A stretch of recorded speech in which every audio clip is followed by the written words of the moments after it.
राधे राधे। जय जय श्री राधे। श्री हरिवंश राधा वल्लभ लाल की जय हो। सभी संतों हरिभक्तों की जय हो। पूज्य गुरुदेव महाराज की जय हो। ठाकुर जी महाराज की जय हो। डोंगरे जी महाराज की जय हो। श्रीमद् भागवत ग्रंथ की जय हो। जय श्री राधे। श्री हरिवंश बहुत बहुत स्वागत है आपका हमारे चैनल में, जहाँ पे हम श्रीमद् भागवत की कथा का श्रवण कर रहे हैं। बहुत ही दिव्य कथन चल रहा है, बहुत ही दिव्य दिव्य प्रसंग आ रहे हैं और ऐसे ही दिव्य प्रसंग की आज हम शुरुआत करने जा रहे हैं, जिसका शीर्षक है ध्रुवाख्यान, यानी ध्रुव जी की कथा। बहुत बहुत दिव्य कथा है। उम्मीद है आपसे कि आप इस कथा को संपूर्ण सुनेंगे। जय श्री राधे। लेकिन कथा शुरू करने से पहले आइए भगवान श्री कृष्ण को प्रणाम कर लेते हैं। जय श्री राधे। सच्चिदानंद रूपाय विश्वोत्पत्त्यादि हेतवे तापत्रय विनाशाय श्री कृष्णाय वयं नुमः। जय श्री राधे। उन सच्चिदानंद भगवान श्री कृष्ण को हम सब वंदन करते हैं। भगवान श्री कृष्ण के चरणों में दंडवत प्रणाम करते हुए आइए आज की कथा का श्रवण शुरू करते हैं। उनसे प्रार्थना करते हैं कि हमसे कोई त्रुटि हो जाए तो हमें क्षमा कीजिएगा। भागवत की कथा बहुत दिव्य है, बहुत ही दिव्य। इसे ज़्यादा से ज़्यादा लोगों को सुनना चाहिए। आप भी कोशिश कीजिए कि इसे ज़्यादा से ज़्यादा लोगों तक शेयर कर सकें। जय श्री राधे। तो आज की कथा का विषय है ध्रुवाख्यान। मैत्रेय जी ने मनु महाराज की 3 कन्याओं के वंश का वर्णन किया। मनु महाराज के 2 पुत्र थे, प्रियव्रत और उत्तानपाद। उनकी कथा का वर्णन है। उत्तानपाद की 2 पत्नियां थीं, सुरुचि और सुनीति। सुरुचि के पुत्र का नाम था उत्तम और सुनीति के पुत्र का नाम था ध्रुव। जीव मात्र उत्तानपाद है। माता के गर्भ में रहने वाले सभी जीव उत्तानपाद हैं। जन्म के समय पहले सिर और फिर पांव बाहर आते हैं। जिनके पैर पहले ऊपर हों और फिर नीचे हो गए हों, वही उत्तानपाद हैं। जिसके पांव ऊपर और नीचे हों, वह उत्तानपाद हैं। जन्म के समय सभी की दशा ऐसी ही होती है। जीव मात्र की 2 पत्नियां हैं, सुरुचि और सुनीति। मनुष्य मात्र को सुरुचि ही प्रिय लगती है। इंद्रियां जो भी मांगे उन विषयों का उपयोग करना ही इच्छा है। जय हो। सुरुचि का अर्थ है वासना। आजकल तो सभी को रुचि ही प्यारी लगती है। मन को, इंद्रियों को भी अच्छा लगता है, वही मनुष्य करने लगता है। वह ना तो शास्त्र से पूछता है, ना धर्म से, ना ही संतों से। रुचि का अर्थ है मनपसंद इच्छा। मन जो भी मांगे उन्हीं भोगों में लीन होने के लिए जो आतुर बने, वह रुचि का दास है। जिसे रुचि से प्यार होगा, उसे नीति कैसे प्यारी लग सकती है। नीति भले ही विरोध करे, फिर भी इंद्रियां तो स्वभावतया विषयों की ओर ही दौड़ती हैं। जीभ जो भी मांगे उसे मत दो। कई लोग सुपारी खाए बिना नहीं रह सकते। सुपारी वैसे तो ठीक है, किंतु प्रमाण से अधिक खाने पर वह मनुष्य संयमी नहीं रह सकता। मनुष्य मात्र को सुनीति अर्थात नीति से अधिक प्रेम नहीं है। वह प्यारी रानी नहीं है। मनुष्य को सुनीति से नहीं, सुरुचि से प्रेम है। जीव मात्र के लिए यही बात सच्ची है। उसे सदाचार युक्त संयम जीवन नहीं भाता। जीव वासना के अधीन होकर विलासी जीवन जीना चाहता है। जीव मात्र नीति के अधीन नहीं रहना चाहता। वह सोचता है कि सुरुचि के अधीन होने से उत्तम फल मिलेगा। सुरुचि का फल उत्तम है, इसी से सुरुचि के पुत्र का नाम उत्तम है। उद यानी ईश्वर और तम यानी अंधकार। अंधकार अज्ञान है। ईश्वर के स्वरूप का अज्ञान ही उत्तम का स्वरूप है। इंद्रियों के दास होने पर ईश्वर स्वरूप का ज्ञान नहीं हो पाएगा। जो रुचि में फंसा है और विलासी जीवन जीता है, उसे ईश्वर के स्वरूप का ज्ञान नहीं हो सकता। वह ईश्वर को पहचान नहीं सकता। ईश्वर का ज्ञान विलासी को नहीं हो सकता, विरक्त को ही हो सकता है।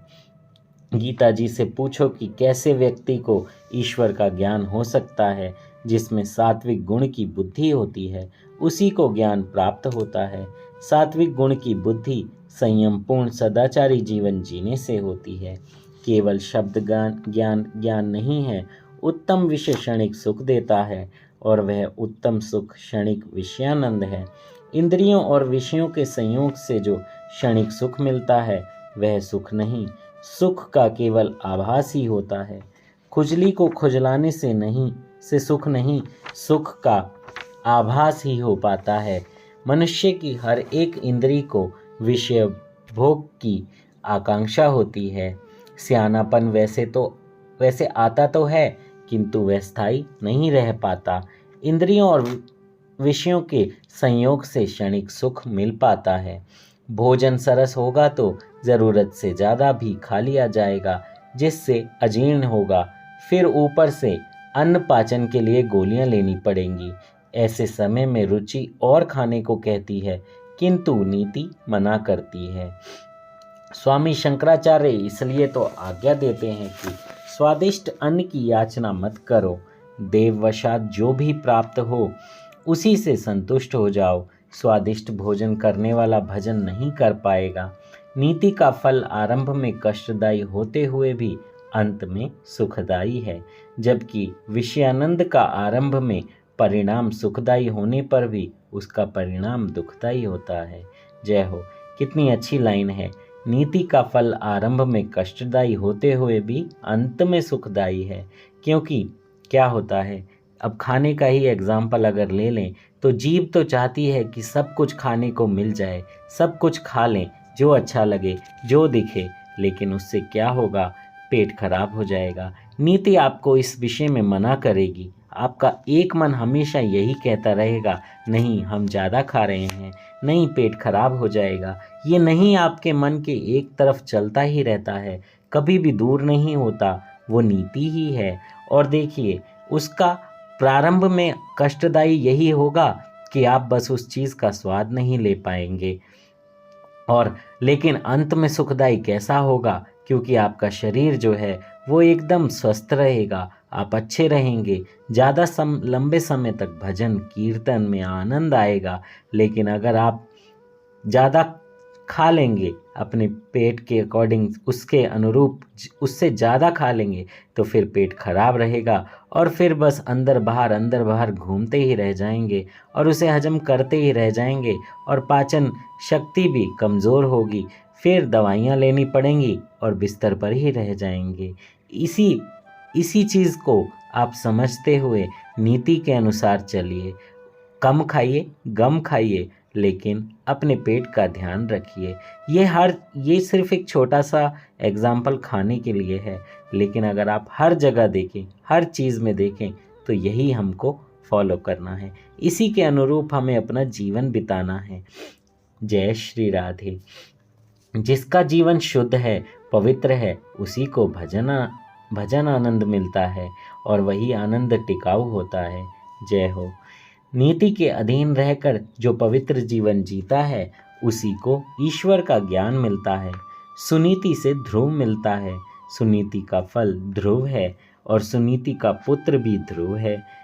ध्रुव का तात्पर्य है अविनाशी, अनंत सुख का, ब्रह्मानंद का कभी विनाश नहीं होता। जो नीति के अधीन रहेगा, उसे ध्रुव सा ब्रह्मानंद प्राप्त होगा। मनुष्य यदि सुनीति के अधीन होता है, तो वह सदाचारी बनता है। यदि वह मात्र सुरुचि के अधीन होता है, तो दुराचारी होता है। तुम्हारे सामने ये दो आनंद हैं, विषयानंद और परमानंद। तुम किसे पसंद करोगे? भजनानंद ही पसंद करने योग्य है। पहला आनंद क्षणिक सुख देता है, लेकिन उसका परिणाम दुखद होता है। दूसरा आनंद शुरू में तो कष्टदायी है, किंतु अंत में सुखदायी है। जय हो। दो मित्र यात्रा करने चले। एक की आदत ऐसी थी कि पलंग तकिए के बिना उसे नींद नहीं आती थी। उसने बोरिया बिस्तर बांध तो लिया, किंतु उसे ढोने के लिए मजदूर न मिला, अतः वह सारा सामान उसे खुद उठाकर ही चलना पड़ा। रास्ते में एक सज्जन मिले। इस महाशय की दशा देखकर उन्होंने कहा कि यह बोझ कितना कष्टदायी है, इसके बिना ही यात्रा क्यों नहीं करते। सो उसने उत्तर दिया, चाहे यह बोझ मुझे ही क्यों ना उठाना पड़े, किंतु रात को सोते वक्त तो बड़ा मज़ा आता है। रात्रि के आनंद के लिए सारा दिन वह बोझ उठाए फिरता था, फिर रात को कैसा आनंद आता होगा। यह कथा किसी और की नहीं अपितु अपनी ही है।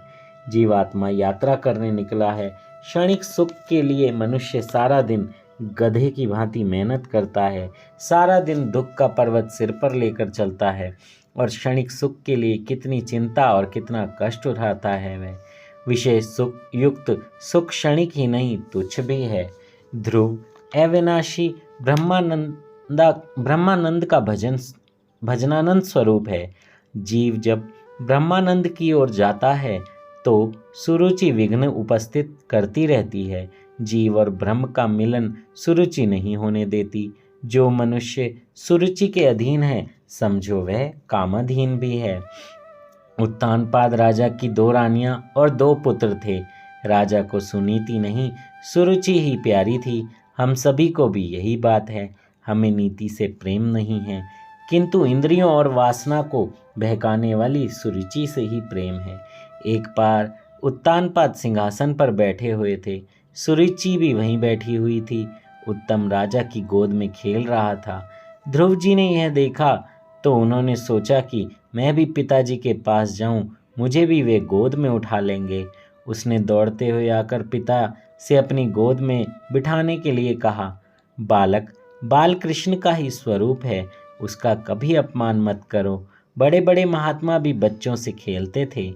रामदास स्वामी जब बच्चों से खेल रहे थे तो शिष्यों ने पूछा कि यह क्या कर रहे हो, तो स्वामी जी ने क्या कहा, वय पोरते थोर हौनी गेले, वय थोरते चोर होइनी मेले। जय हो। इन बालकों के साथ खेलने में मुझे जो आनंद मिलता है, बच्चे अपने मन में जो होता है वैसा ही बोलते हैं, वैसा ही करते हैं। मन वाणी और क्रिया एक समान होने पर ही तुम भगवान की भक्ति सही ढंग से कर सकोगे। वैसी भक्ति ही तुम्हें आनंदित करेगी। बालक निर्दोष होता है, उसे कपट मत सिखाना। उन पर बचपन में अच्छे संस्कार डालो, उनसे अनुचित लाड मत करो। उत्तानपाद ने आनंद से ध्रुव को अपनी गोद में लेना चाहा, किंतु सुरुचि को यह बात नहीं भाई। जीव के पास जब भी भजनानंद आता है तो रुचि बाधा उत्पन्न करती है। पूजा करते समय मन रसोई घर की ओर गया, या तो प्रभु भजन करते समय मन विषयों की ओर बह गया, तो समझ लेना कि रुचि आ गई है। ध्रुव को राजा गोद में बिठाए, यह उन्हें पसंद नहीं था। उसने सोचा कि राजा जीवात्मा को यानी ध्रुव को भजनानंद मिलेगा तो वासनाधीन हो जाएंगे, वासनाधीन नहीं रहेंगे और मेरा कुछ भी काम नहीं बन पाएगा। इसलिए उन्होंने राजा को ध्रुव को गोद में लेने से रोक दिया। राजा रानी के अधीन था, वह कामांध था। उसने सोचा कि मैं ध्रुव को गोद में बिठाऊंगा तो यह रुचि नाराज हो जाएगी। चाहे कुछ भी हो, मेरी रानी नाराज नहीं होनी चाहिए। जरूरत से ज़्यादा स्त्री के अधीन रहना पाप है। शास्त्र तो यहाँ तक कहता है कि ऐसे स्त्री अधीन पुरुष को देखना भी पाप है। वह तो राजा था, किंतु रानी का तो दास ही था। अक्सर सभी की दशा ऐसी है। साहब बाहर तो अकड़ कर फिरते हैं और घर की पत्नी के आगे भीगी बिल्ली बन जाते हैं। ये तो सबका ही हाल है। राजा ने ध्रुव की अवहेलना की और मुंह मोड़ लिया। ध्रुव जी को तो बड़ी आशा थी। उसने हाथ बढ़ाकर कहा कि मुझे गोद में बिठा लीजिए। सुरुचि ने ध्रुव कुमार से कह दिया, भाग जा यहाँ से। राजा की गोद में बैठने की पात्रता तुझ में नहीं है। तू राजा की अप्रिय रानी सुनीति का पुत्र है, सो तू उनकी गोद में नहीं बैठ सकता। ध्रुव जी ने पूछा माता से, क्या मैं अपने पिता का पुत्र नहीं हूँ? सुखदेव जी वर्णन कर रहे हैं, सुरुचि ने उस समय ताना दिया कि तेरी माता रानी नहीं है, रानी तो मैं हूँ, तेरी माता दासी है। राजा की गोद में बैठने की इच्छा है तो तुझे मेरी कोख से जन्म लेना होगा। तू वन में जाकर तप कर, ईश्वर की आराधना कर और मेरी कोख में जन्म पाने की मांग कर। भगवान जब प्रसन्न होते हैं तो फिर तेरे घर में जन्म लेना ही क्यों मांगा जाए। किंतु रुचि तो मूर्ख थी, इसलिए ऐसा बोल रही थी। ध्रुव को आशा थी कि पिताजी कुछ पल के लिए तो गोद में लेंगे ही, किंतु सुरुचि के अपमान से रोता हुआ वह अपनी माता सुनीति के पास लौट आया। सुनीति ने पूछा, बेटा तू क्यों रोता है, क्या हुआ तुझे? ये हम सबका ही हाल है। जब हम भी ऐसे ही कहीं ना कहीं धक्का खा जाते हैं तो लौट के भगवान के पास ही आ जाते हैं और फिर रोते भी हैं। बहुत बहुत बुरी स्थिति है जीव की, बस समझने की देर है, समझने का ही फेर है। समझना बहुत ज़रूरी है। बालक संस्कारी है, इसलिए वह कुछ बोलता नहीं है, बार बार रो रहा है। सुनीति समझती है कि मेरा सयाना बेटा मेरी दशा अच्छी तरह समझता है। जिसकी माता सुनीति हो वह सुशील ही होता है। वंश में जब कई लोगों का पुण्य इकट्ठा होता है तभी पुत्र उदार निकलता है। ध्रुव ने सोचा कि मैं सारी बात बताऊंगा तो परंपरा के कारण माता पिता की निंदा करने का पाप होगा। तभी एक दासी ने आकर सारी बात बता दी।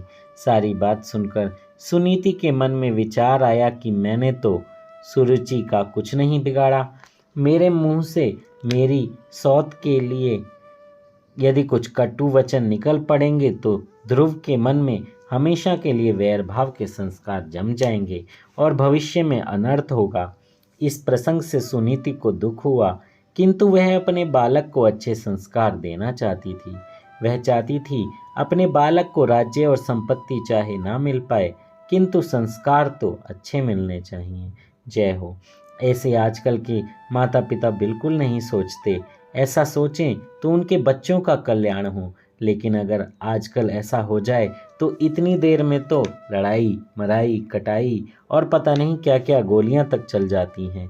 लेकिन हर किसी माता को सुनीति जैसा सोचना चाहिए। हर पिता को भी ऐसा ही सोचना चाहिए कि अगर दो रानियां हैं तो दोनों ही सुनीति हैं, सुरुचि नहीं। जय हो। यदि माता सुनीति हो तो बालक को 1000 शिक्षकों की अपेक्षा भी अधिक अच्छी शिक्षा दे सकती हैं। सुनीति ने दुख के आवेग को दबाकर धीरज से कहा, तेरी विमाता ने वैसे तो कुछ बुरा नहीं कहा है। उसने तुझे जो उपदेश दिया वह अच्छा है और मैं भी तुझे यही उपदेश देती हूँ बेटा। यदि भिक्षा मांगनी ही है तो फिर भगवान से ही क्यों ना मांगी जाए। मनुष्य से बहुत कुछ मांगने पर भी बहुत कम ही मिलेगा और कई बार तो अपमान या उपेक्षा ही मिलेगी।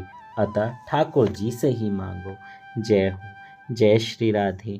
भगवान जब देते हैं तो इतना अधिक देते हैं कि जीव सब कुछ ले नहीं पाता। जय हो। ठाकुर जी से ही मांगना चाहिए, किसी और से नहीं मांगना चाहिए। जय श्री राधे।